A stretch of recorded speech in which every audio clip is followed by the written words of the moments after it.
En el caso de Jumbo y de la clausura de supermercado en el sector alto de Santiago, nunca se hablara de Jumbo, se hablara de un gran supermercado en el barrio alto, pero nunca se mencionara a la empresa como la responsable, digamos, de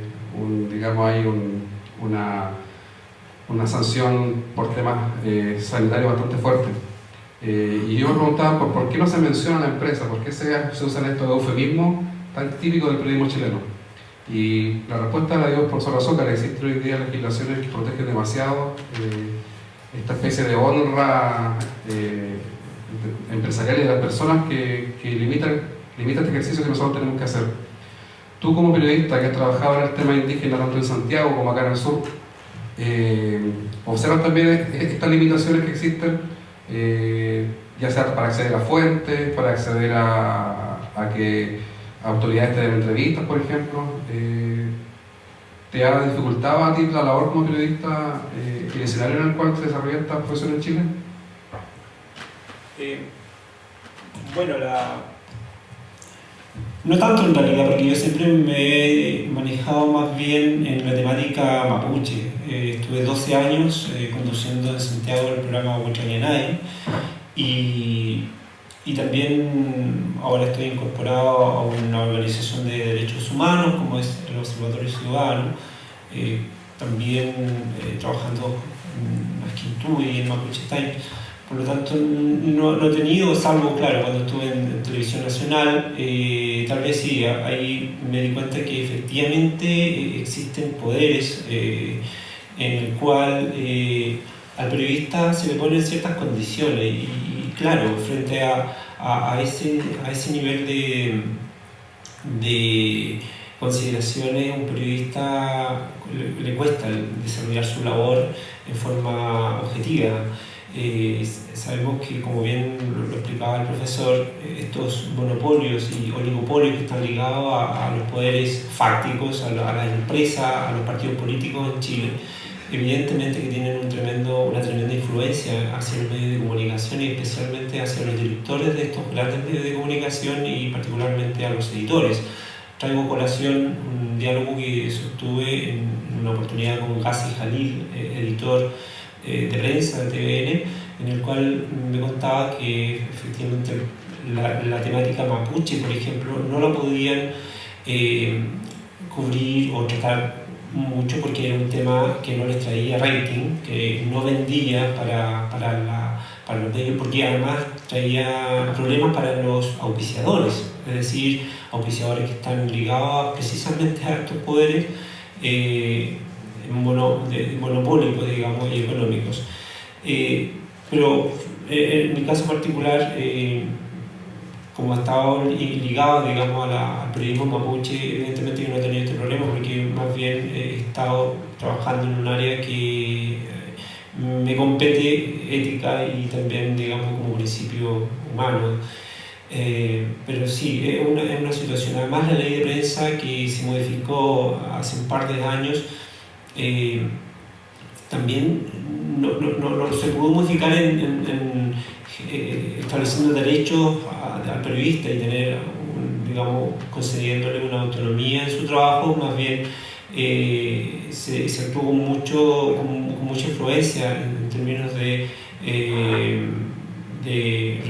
resguardar algunos digamos, intereses más bien que van en la línea de las empresas.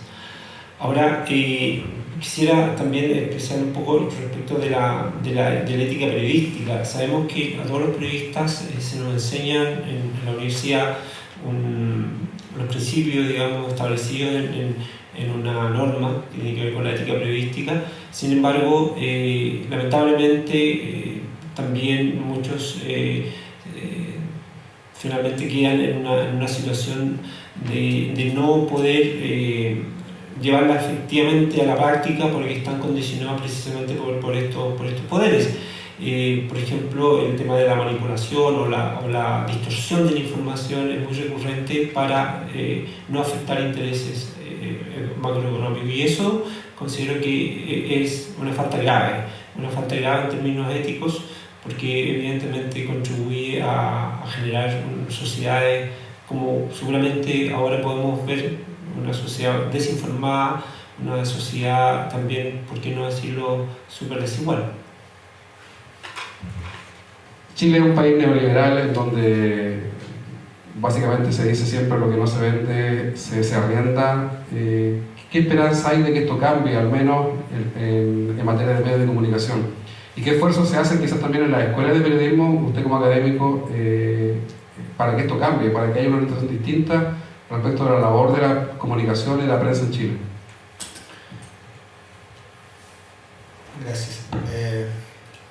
Bueno, en primer lugar, decir de que yo creo que nada es eterno, y qué bueno que nada sea eterno, y todo va cambiando, a veces más lentamente, a veces se presentan coyunturas en que cambios que no fueron posibles durante decenas de años pueden ocurrir en unos pocos días. Yo creo que algo de verdad hay en lo que decía Claudia recién, por ejemplo, en cuanto a los medios, al ciberperiodismo, aunque yo no estoy de acuerdo totalmente en que todo cibermedio es un medio alternativo.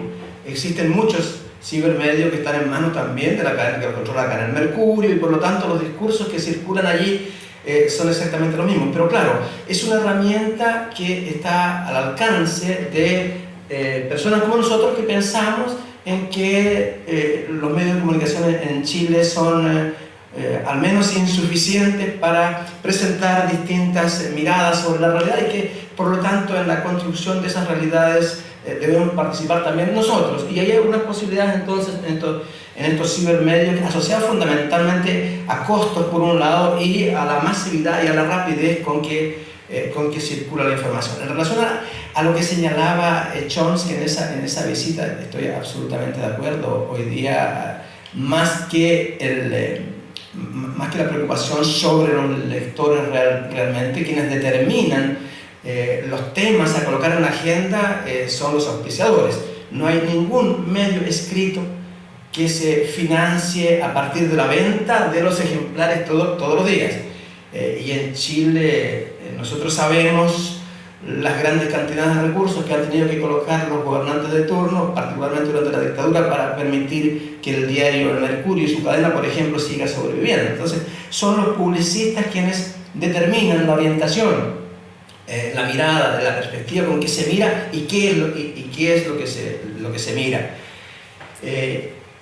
Y esto yo quisiera relacionarlo con la pregunta que hacías a Claudia anteriormente sobre el racismo y los medios de comunicación. Yo creo también que todas las investigaciones que uno ha leído más o menos serias concluyen siempre en que la fuente más influyente en tendencias o de tendencias racistas, de prejuicios, de racismo concretamente, son justamente los medios de comunicación masiva. No hay discusión en ese sentido, y esto es terrible. Ahora, ¿qué hacemos en las escuelas de periodismo? En el caso de Temuco o de la Universidad de la Frontera, la verdad es que nosotros en general, en las distintas asignaturas, intentamos que nuestros estudiantes puedan tener una visión lo más crítica posible sobre qué ocurre con los medios de comunicación, y entregar herramientas fundamentalmente de tipo teórico para poder comprender esos procesos e insertarse de mejor manera. Claro, se nos critica también por eso, porque el medio hoy día lo que quiere es periodistas que lo que hagan que sean muy eficientes en el trabajo de la rutina periodística diaria, es decir, más bien técnicos en comunicación más que profesionales de la comunicación.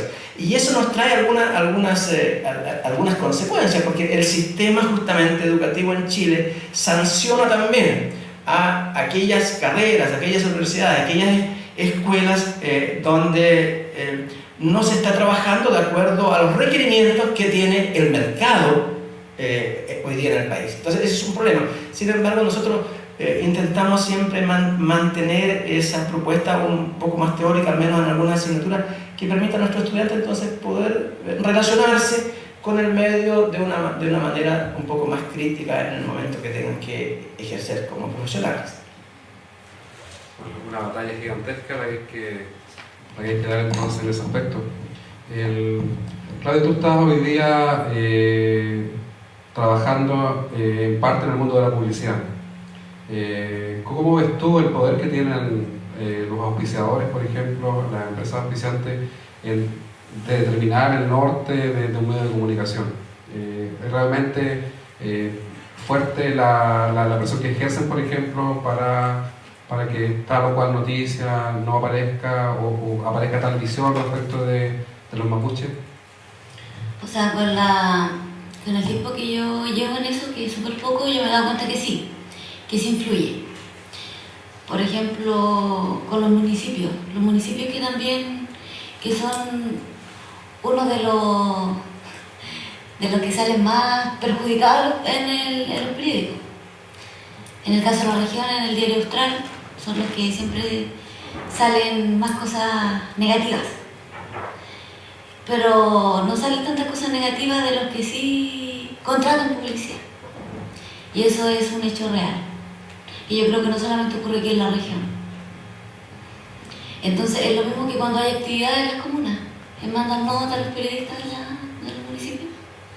La mayoría de los municipios que no tienen publicidad contratada de otras cosas, no de ese tema puntual, no tienen tanta cobertura como por ejemplo los municipios. Bueno, al leer el Diario Austral ustedes se dan cuenta cuáles son los municipios que tienen más cobertura y sacarán sus propias conclusiones. Pero sí eso ocurre, y yo creo que en todos los medios de comunicación masivo ocurre.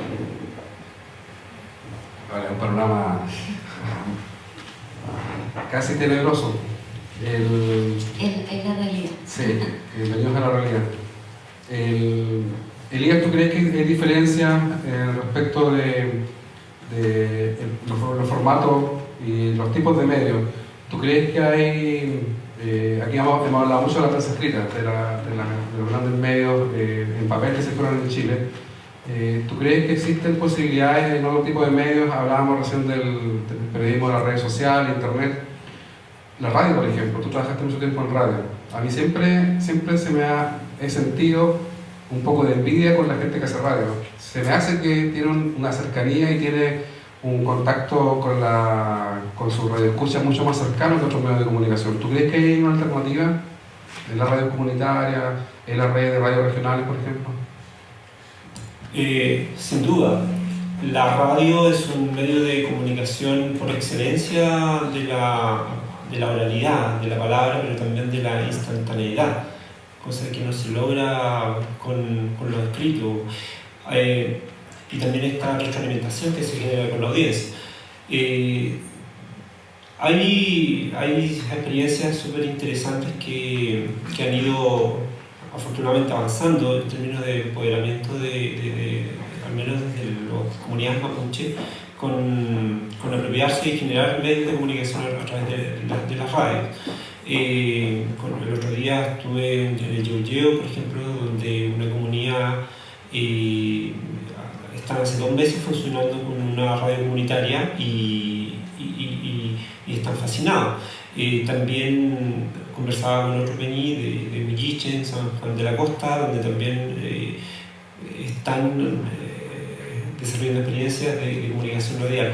Sin embargo, lamentablemente los recursos económicos no están.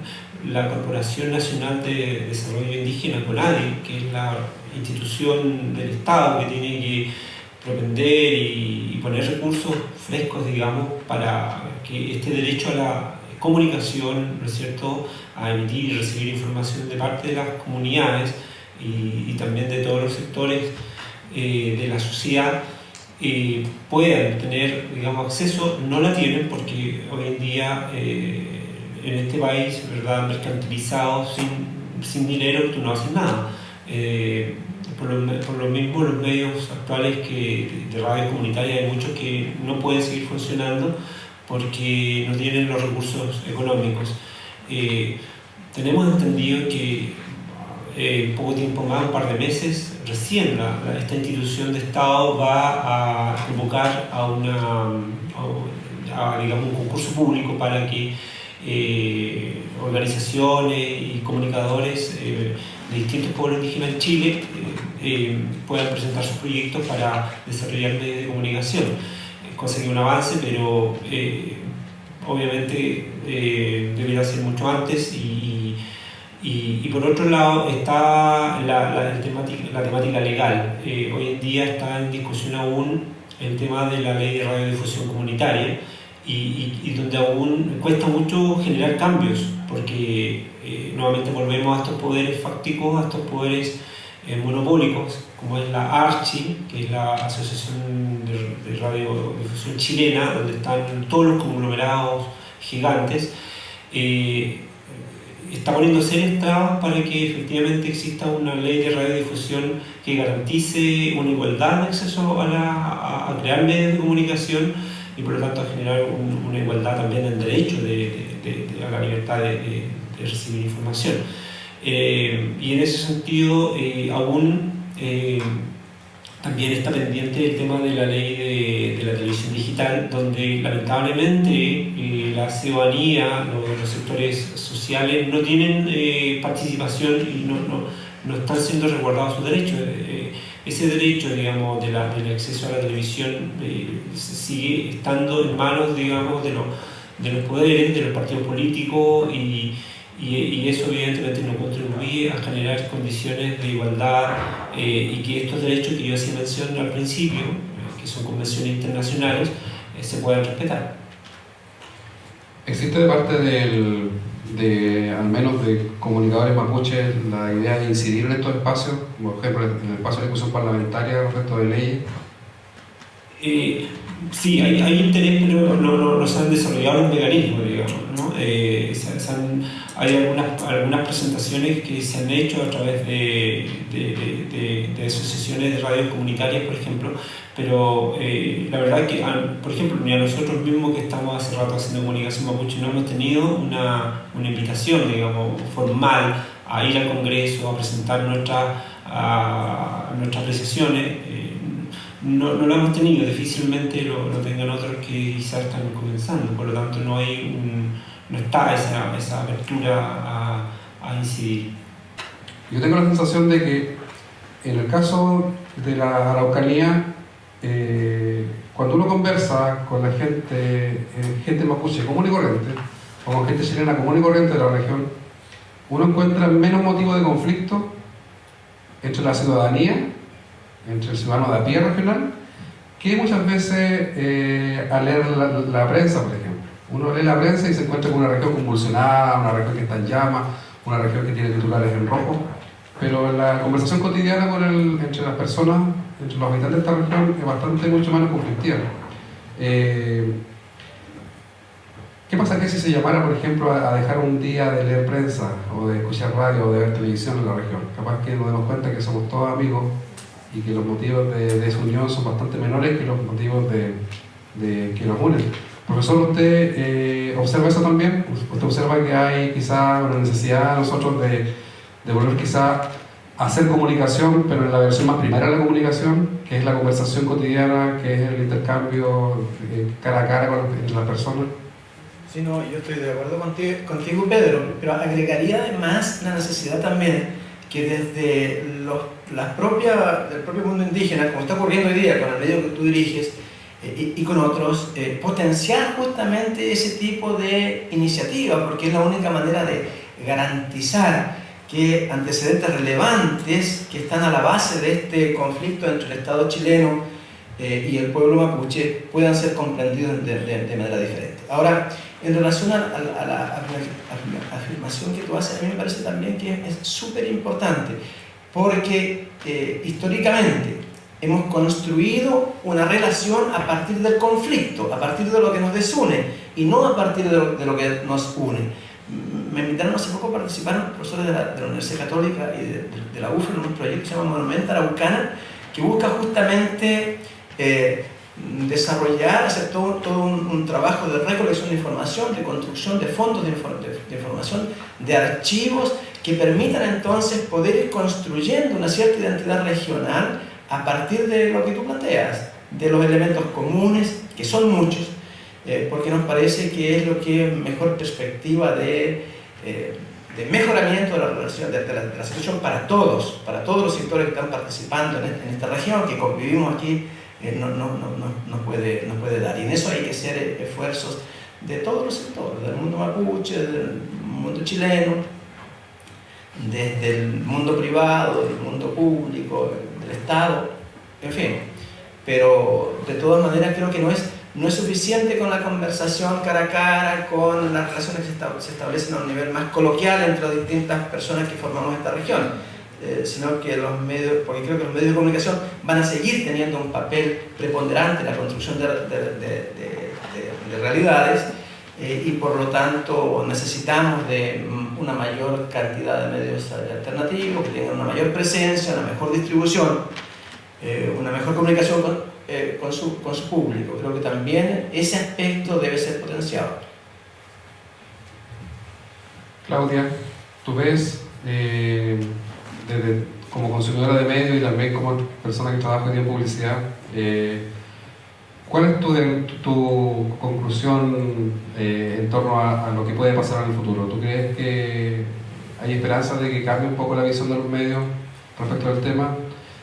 Tú contabas, tú tienes un hermano que es dirigente estudiantil, que participa de la FEMAE, y ellos pusieron el tema de la interculturalidad, por ejemplo, como gran tema en la demanda estudiantil, que era un tema que no estaba presente en el discurso de la Confes, y hoy está presente.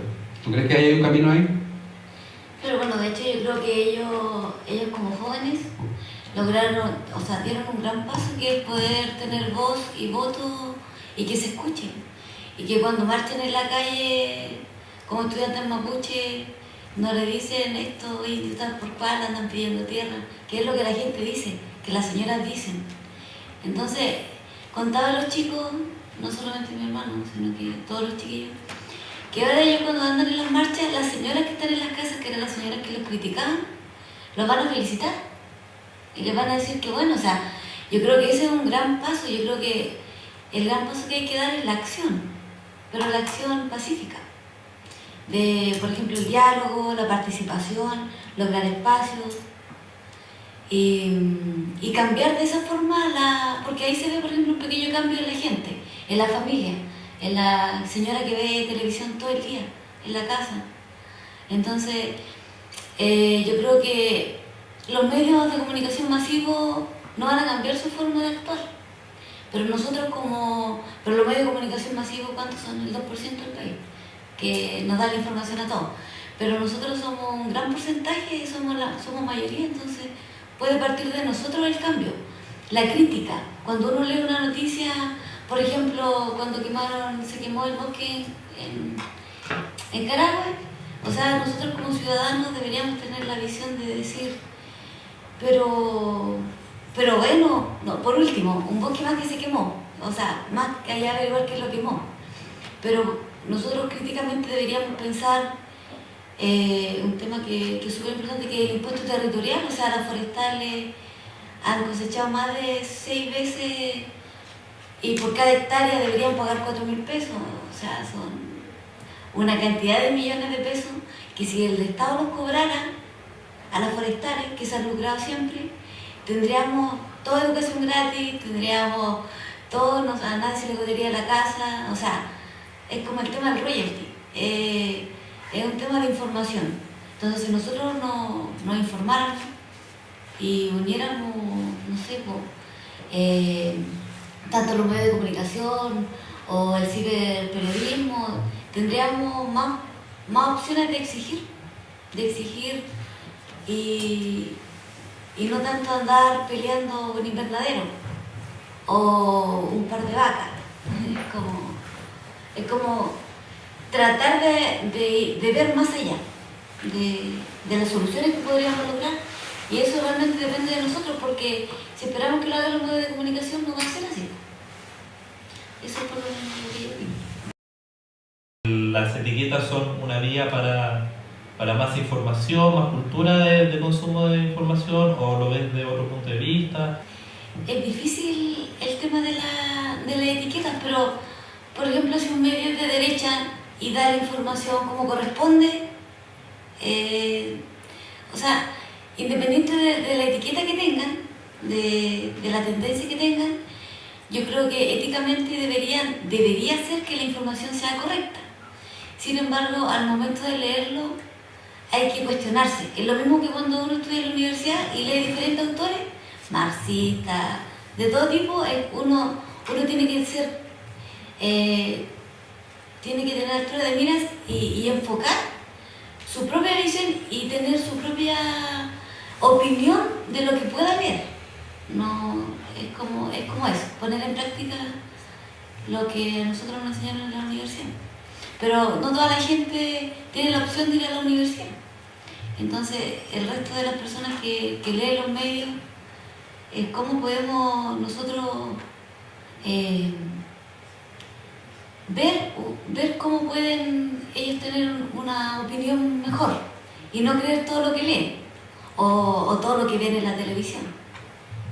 Pero como hay personas que ven solamente televisión, creen todo lo que ven. Es como lo que te decía, mundo opuesto, es como pan y circo. Es como el circo romano en realidad, toda la información que nos entregan. Y hay que ver uno cómo lo absorbe. Quería que nos pueda contar su perspectiva sobre la calidad de reportajes visuales acerca de la comunidad mapuche. Bueno, yo ya decía antes de que no veo gran diferencia en los distintos tipos de discursos que hay sobre el pueblo mapuche. Quizás a mí me preocupa un poco más los discursos visuales, sea esto videos, películas, fotografías, en fin, dada una cierta tendencia generalizada en el sentido de creer que la fotografía, a diferencia del texto escrito, no mentiría. Nosotros, al menos en los años 60, y debemos agradecerle a los estudiantes de la Universidad Católica cuando colocaron ese gran letrero en el frontis del edificio principal, ahí en la Alameda, del Mercurio miente. De ahí hacia adelante, al menos los estudiantes chilenos empezamos a leer el Mercurio entre líneas. Sin embargo, en el caso de la fotografía, seguimos siendo analfabetos visuales. Suena duro, pero estoy convencido de que es así.